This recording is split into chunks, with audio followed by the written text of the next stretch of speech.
जय शिवराय चॅनलवर तुमचं पुन्हा स्वागत आहे। आणि आपण रायगड भाग 2 हा आता सुरू करतोय।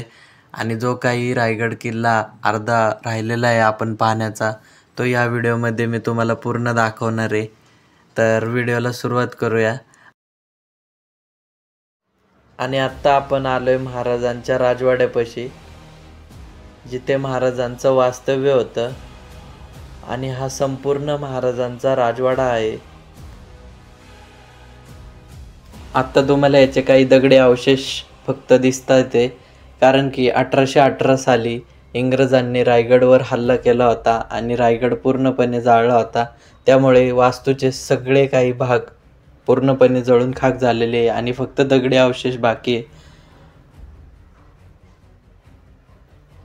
आणि तुम्ही पाहू शकता इथे राजवाड्याबद्दल माहिती दिलेली आहे। महाराजांनी त्यांचा अखेरचा श्वास तो ह्याच राजवाड्यामध्ये घेतलाय।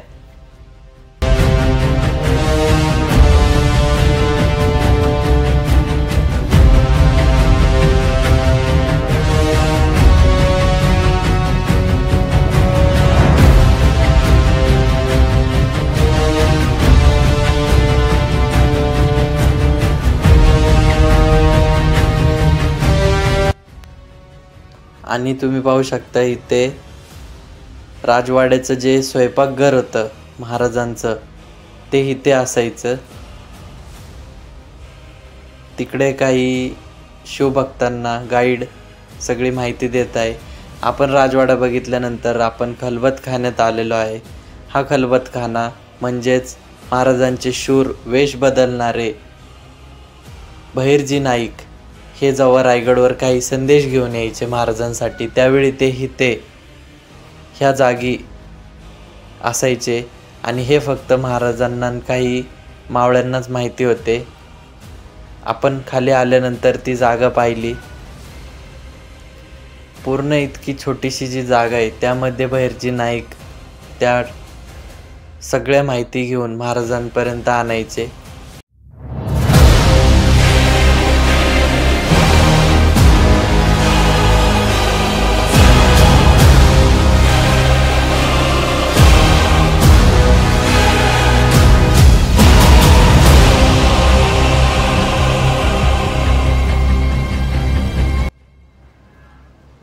राजवाडा पाहून आपण आत्ता महाराजांचा नगरखाना हा पाहण्यास चाललेलो आहे, जिथे नुकताच शिवराज्याभिषेक सोहळा पार पडलेला आहे।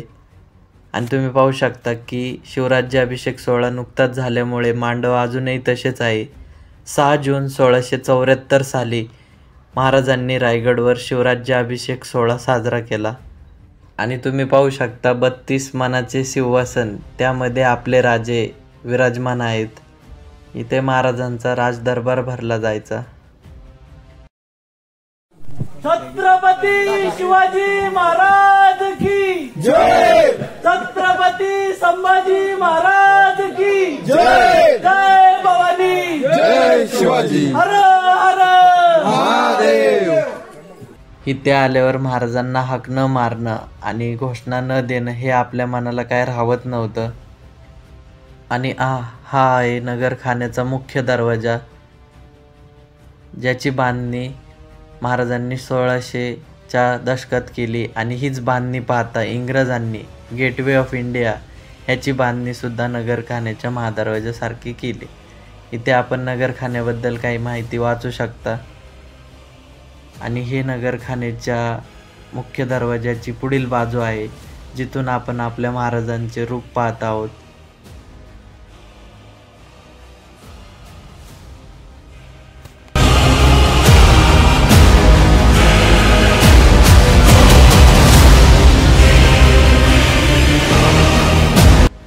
नगरखाना पाहून आपण आता बाजारपेठकडे आलेलो आहे। महाराजांच्या काळात बाजारपेठ कशा प्रकारे असायची हे ह्या वास्तूंना बघूनच आपल्याला समजते। आपल्या खांद्याच्या उंची इतकी ह्याची फक्त हाईट आहे खालून। आणि हे अशा कारणामुळं असायचं, कारण की जुन्या काळात म्हणजे महाराजांच्या काळात घोड्यावर बसून बाजार करण्याची पद्धती होत्या आणि दुकानांची हाईट ही सुद्धा खूप उंच आहे आणि जे लोक चालत वगैरे बाजार करत असतील त्यांच्यासाठी पायऱ्यासुद्धा मध्ये मध्ये केलेल्या आहे. म्हणजे अशा प्रकारची त्या काळात युक्ती लावणं हे खरंच खूपच म्हणजे आपण शब्दातही मांडू शकत नाही इतकं अवघड आहे आणि ते आपल्या महाराजांनी करून दाखवलं आहे. तर अशीच बाजारपेठ बघून आपण आता पुढे आलो आहे जगदीश्वराच्या मंदिरात. ह्या जगदीश्वराच्या मंदिरात महादेवाची पिंड स्वतः महाराजांनी त्यांच्या हाताने स्थापन केलेली आहे आणि आपण पाहू शकता हे जे जगदीश्वराचं मंदिर आहे ह्याची जी काय बांधणी आहे ती त्या काळात महाराजांनी लांबून मस्जिद अशी दिसावी अशी ही बांधणी केलेली आहे. कारण की शत्रू जरी लांबून पाहत असेल की इथे काहीतरी आहे आणि त्यांना त्यांच्या मंदिर म्हणजे मस्जिद ही दिसल असं बांधणी करून महाराजांनी इथे हल्ला व तोडफोड होऊ नये यासाठी ह्या मंदिराची बांधणी अशी करायला लावलेली आहे. हिरोजी इंदुलकर यांनी या रायगडची पूर्ण बांधणी केलेली आहे. त्यांनी त्यांची संपत्ती पूर्ण 14 वर्षाचा त्यांचा काळ ह्या रायगड किल्ला बांधण्यासाठी घालवलेला आहे. जगदीश्वर मंदिराच्या इथे जो नंदी आहे इंग्रजांनी त्यावेळी रायगडवर जेव्हा हल्ला केला त्यावेळी नंदीचे सुद्धा कान चेहरा ह्याचे नुकसान केलेले आहे. आता आपण आतमध्ये जाऊन जगदीश्वराचे दर्शन घेऊया.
आणि तुम्ही पाहू शकता की हिरोजी इंदुलकर यांनी महाराजांना एक विनंती केली होती की महाराज माझे ह्या रायगडवरती कोणत्याही भागात माझे नाव कोरले जावे आणि महाराजांनी जगदीश्वर मंदिराच्या पहिल्याच पायरीवर हिरोजी इंदुलकर यांचे नाव कोरलेले आहे आणि तुम्ही ते पाहू शकता की ते नाव इथे कोरण्यात आलेले आहे. हा आहे जगदीश्वर मंदिराच्या पुढील बाजूचा पूर्ण रायगड परिसर. हे जगदीश्वर मंदिराचे मुख्य द्वार जिथे हिरोजी इंदुलकर यांचं पायरीमध्ये नाव कोरलेलं आहे आणि त्याच्याच ह्या बाजूस तुम्ही पाहू शकता की आपल्या छत्रपती शिवाजी महाराजांची समाधी इथे आहे.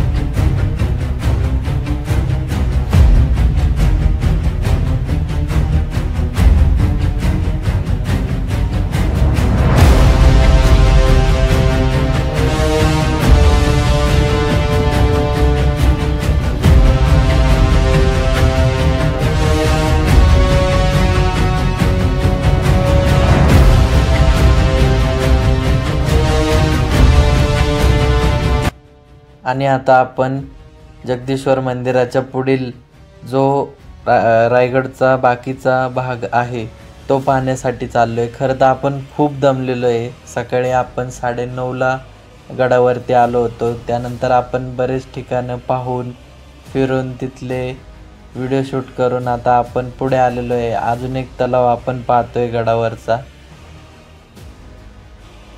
आणि आपण जी जागा आता आपण पाहायला चाललोय ती खूपच लांब आहे, कारण की रायगड हा पूर्ण 1200 एकर, त्यामध्ये 2350 पायऱ्या आणि 11 तलाव आहेत. आणि हीच ती जागा आहे ज्याबद्दल मी तुम्हाला सांगतोय, भवानीकडा. निसर्गाचं असलेलं हे नयनरम्य रूप. खरं तर आपण या भवानीकडेला येण्यासाठी पूर्णपणे दमलो होतो. असं ठरवलं सुद्धा होतं की आपण आता परत पुण्याला जायचं आहे, तर आपल्याला खूप उशीर होईल, तर आपण निघूयात. पण आपली जी जिद्द होती त्याने आपण शेवटी भवानीकडा हा पाहण्यासाठी आलोच.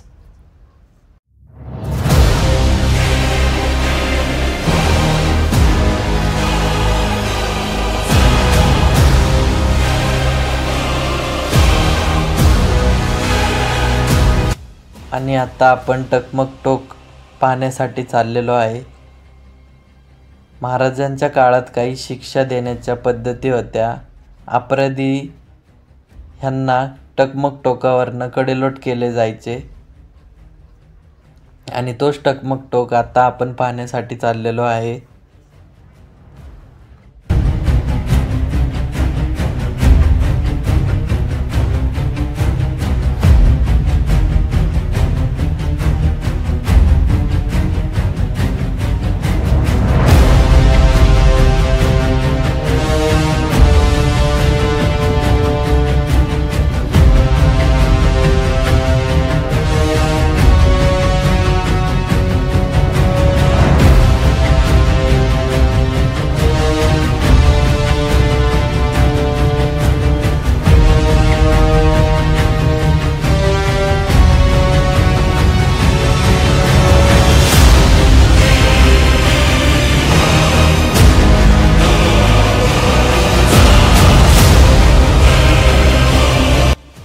ह्याच टकमक टोकावरनं अपराधीला कडेलोट केले जायचे.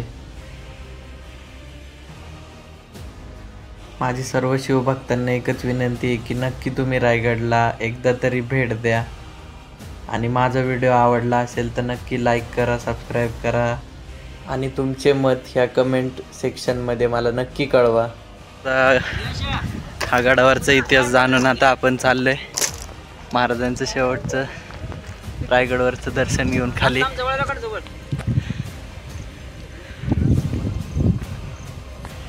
आणि नेमकं आम्ही खाली निघताना आता धुकं आले ते गडावर. सकाळी यायला ॲक्च्युली आम्हाला खूप उशीर झालता.